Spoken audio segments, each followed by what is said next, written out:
సరే చెప్పు, నీ వాల్యూ ఏంటి నీ లైఫ్లో? నీ దగ్గర ఏమీ లేనప్పుడు నీ వాల్యూ ఏంటి? నీ దగ్గర అన్నీ ఉన్నప్పుడు నీ వాల్యూ రకరకాలుగా ఉంటుంది. నీ ఫ్రెండ్స్, రిలేటివ్స్, నీ చుట్టుండే వాళ్ళు, ఎవరైనా. నీ దగ్గర ఏదీ లేనప్పుడు నీ వాల్యూ ఏంటి? బయట వాళ్ళు ఎలాగో కొంచెం తక్కువ చేసి చూడడం కామన్, వాళ్ళకు నువ్వు అర్థం కావు. బట్ అలాంటి సిచ్యువేషన్లో నువ్వు నిన్ను ఎలా ట్రీట్ చేసుకుంటావు? నువ్వు వాళ్ళలాగే ఎందుకు పనికిరాని మనిషిని, నీ ఇంతే, ఇంక ఇలా జరగాలి, యూ డిజర్వ్ దిస్ అని అనుకుంటావా? నీ నమ్మకాన్ని నువ్వు పోగొట్టుకుంటావా? నీ వర్త్ని నువ్వు తగ్గించుకుంటావా? ఇలాంటివి చేస్తే నిన్ను ఎలా తిట్టాలో నాకు తెలియదు.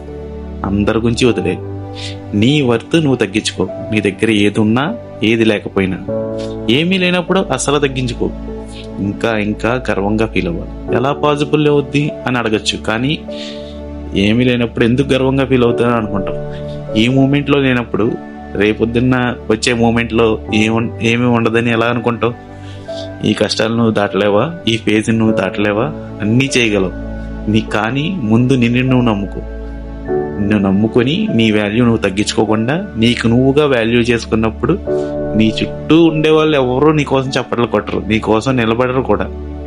ఆ రోజు నీవు ఏంటో నీకు తెలిసినప్పుడు, ఆ పర్సన్ లాగా నువ్వు ఉన్నప్పుడు నీ వాల్యూ నీకు అర్థమవుద్ది. నువ్వు ఉంటావు.